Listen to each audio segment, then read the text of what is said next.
2, 1. Good morning. Please silence all electronic devices for the duration of this meeting.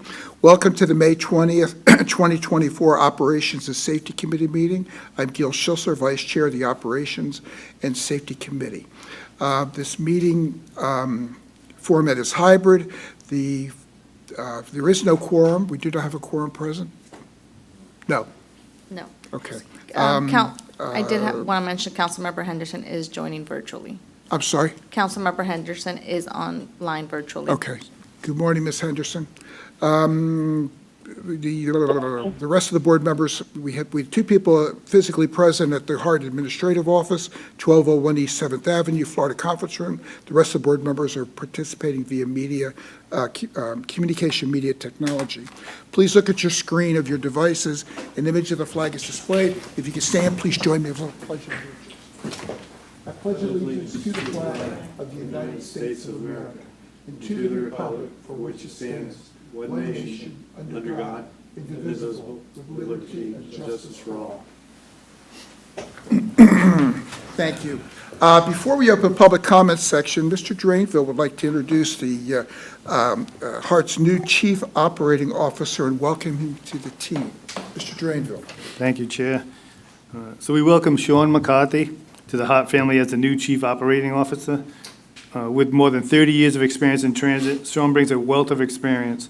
Sean's background includes serving as the former Deputy General Manager and Chief Operating Officer of the Massachusetts Bay Transportation Authority, where he led a team of 6,000 employees responsible for delivering safe transit services to 1.4 million daily riders. His leadership was instrumental in overseeing annual operating budgets and managing multi-billion-dollar capital improvement programs. Sean has also made significant contributions in the private sector, holding senior program management positions at renowned architectural and engineering firms. His focus on improving operations, safety, risk management, capital program implementation, and emergency management has been invaluable to clients throughout North America. We trust that Sean's broad expertise in transportation, operations, safety, maintenance, labor relations, customer service, and emergency management will be instrumental in driving HART forward. So I want to welcome Sean. Welcome, and I hear you've renounced your Red Sox affiliation and got you your Tampa Bay Rays jersey. Okay, good. Okay, very good. Welcome. Next on the agenda is public comment. Do we have any public comment? Appearing to be none. Thank you. This concludes the public input section of the meeting. Since we do not have a quorum, we cannot approve the minutes from the April 15th, 2024 Operations Safety Committee, so we will push that on to the next meeting. Item 4A, Operations and Maintenance Monthly Metrics Report. Next will be the presentation Operations and Maintenance Monthly Metrics for April from Bobby Edwards, Director of Transportation, Mr. Nicholas Goldburn, Director of Fleet Maintenance, Dale Smith, Director of Facilities, and Mr. Richard Campbell, Chief Safety Officer. So, Mr. Edwards, looks like you're up. Yes, sir. Good morning, Chair, Mr. King, Mr. Drainville. We'll get started on the ridership by mode, taking a look at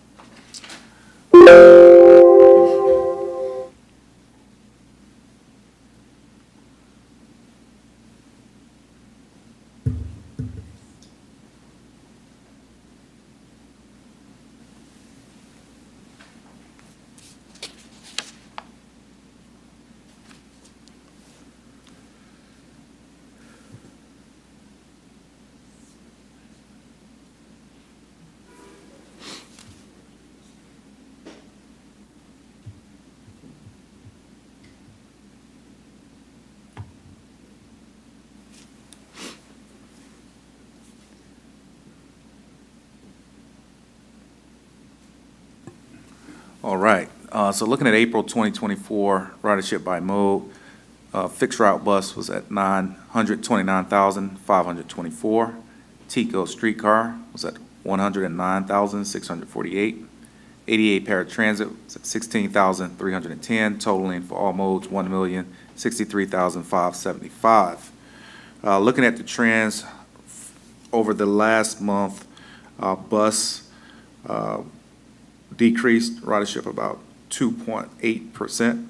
Streetcar decreased ridership at 22.5%. Taxi, our yellow cab, customer choice program increased ridership by 16.6%, and paratransit increased ridership by 10.4%. Next slide is looking at fixed route. What happened?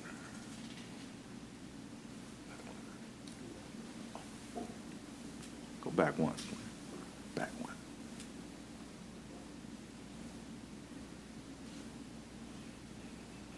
Okay, this slide is looking at our Jumped.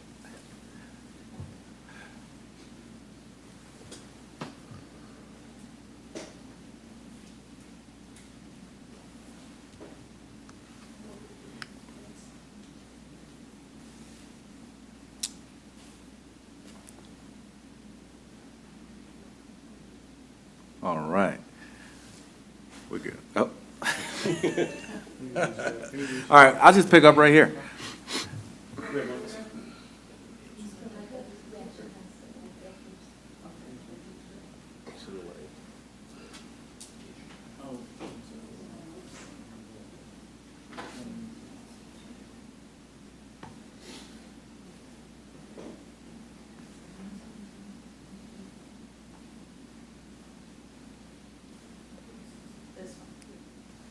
Yeah, we're Backward. good. Yeah. Backward. There you go. Perfect. Thank you. All right, looking at our fixed route bus ridership over a 6-month time frame, you see that April was at 929,524, which was that minus 2%, 2.8% decrease. Next slide, please.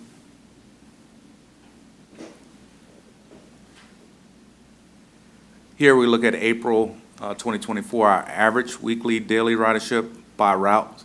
As you see, the Route 1, the Route 6, 34, 400, 39, 12, and 45 is carrying the majority of our passengers. Next slide.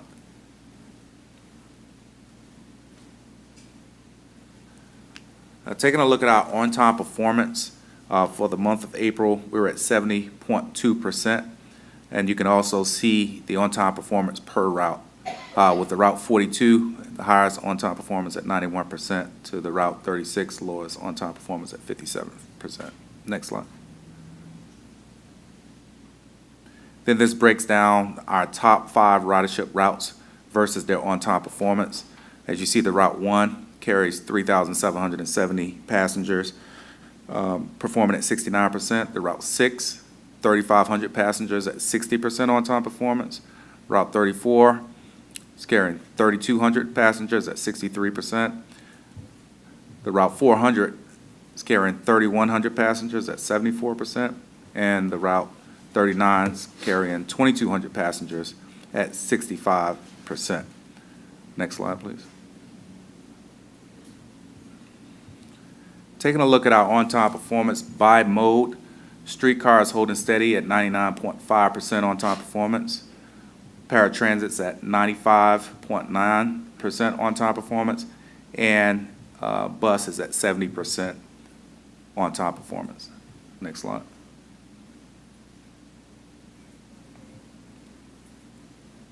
Here we look at our total trips completed. We are completing our trips at a percentage of 99.5%. So all the trips that we run, there's less than 1% that we miss as far as completed trips out of the 42,890 completed trips. That concludes operations. I'll pass it on to Nick. Any questions? Cool. Good morning, Chair. Good morning, Mr. King, members, Mr. Granville. Nicholas Goldborn, Director of Fleet Maintenance. I'll be presenting your April's Fleet Maintenance monthly metrics. For the month of April, we completed 99 safety inspections. We are required by FTA and FDOT to have an on-time compliance of no less than 80%. Our compliance for April was 100%. So, next slide.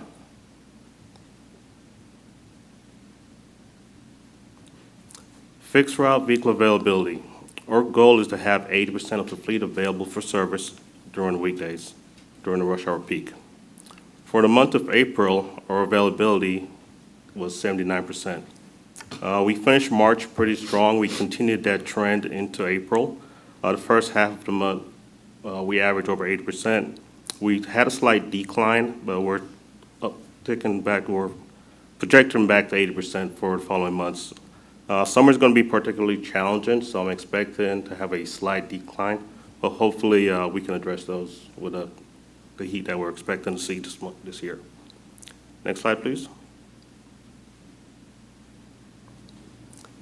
Fixed route system reliability. Our goal is to drive 15,000 miles between major mechanical failures. For the month of March, we surpassed our goal at 17,991 miles. For April, we declined to 12,891 miles. However, I do want to point out that in spite of us having a decline, we did have less failures for the month of April. What we did see was an increase in the nature of those failures to being more on a severe trend. For April, we had 100 mechanical failures in total, and for March, we had 114. The difference that spiked, that caused the decline was major mechanical failures. We had 46 major failures in April versus 28 in March. Average across the entire fleet for mechanical failures for April was higher than March. We drove roughly 59,000 miles, so 5,900 miles between failures for April and 5,300 miles in March. So despite being a decrease, we saw less overall failures for the month of April. Next slide. That completes my presentation. Is there any questions? Yeah, a question. With the failures, this is an academic question, we're not accusatory. What's causing that? It's primarily the season. Maintenance is very seasonal. Okay, So as we go into the summer months, hotter.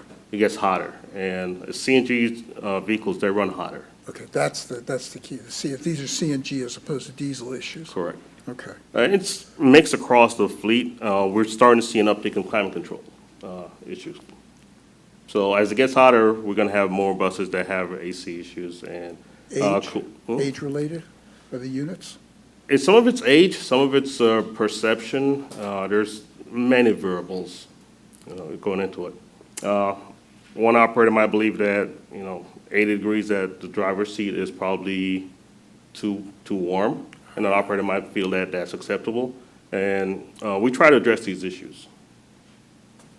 Okay, thank you. Good morning, Chair, committee members, Mr. Drainville, Dale Smith, Director of Facilities. I will be presenting the monthly information report for April. We'll start out with route maintenance. Route maintenance completed 98 preventive maintenance work orders this month and 186 demand response work orders. Next slide. Facilities maintenance completed 163 preventive maintenance requests and 71 demand requests the month of April. Some of the projects we completed for the month of April, route maintenance team installed 2 new shelters within Hillsborough County during the month of April. The first shelter installation is just a standard shelter with the HART logo. It was located at Armenia in Tampa Bay within the Fiesta Plaza. The second shelter is a Tampa Bay Lightning themed shelter located on Platt Street at Hyde Park. Go ahead. Paint booth removal project, that started in March. We completed it in April. This was completing the removal of the north paint booth that was unserviceable, and it allowed us to open the bay for the installation of a fall protection system. We had to remove the fire sprinkler system. We painted the walls. It was a complete upgrade of the actual space once the paint booth was removed. Afterwards, we added all the life safety equipment required by code, and this space will now be used for CNG tank inspections and other body shop functions that will require the use of fall protection. Next slide, please. We have a stairwell in inventory that was in poor shape, so we went in there and we completed repair of this stairwell.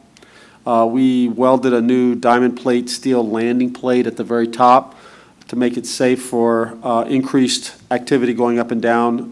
They're using this area for storage now. We reinforced the stairwell with new angle iron supports, and we added a second safety rail along the handrail for added safety as people were going up and down the stairwell.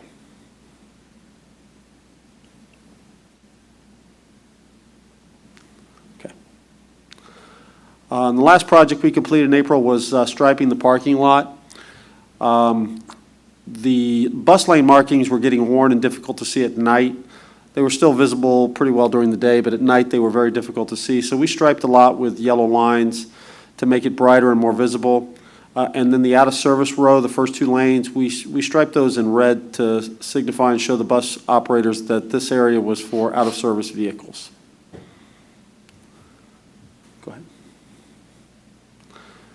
That's all I have. Any questions? Good. Any questions? Okay. Thank you. Mr. Campbell. Good morning, Chair, Mr. King, Mr. Drainville. My name is Richard Campbell. I'm the Chief Safety Officer, and I'll be reporting the monthly metrics for the month of April. So on fixed route safety events, we reported 3 injuries reported and 3 safety events. Next slide.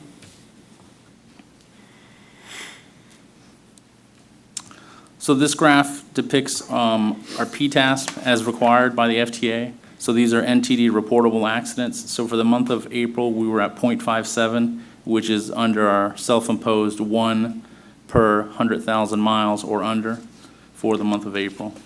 Next slide.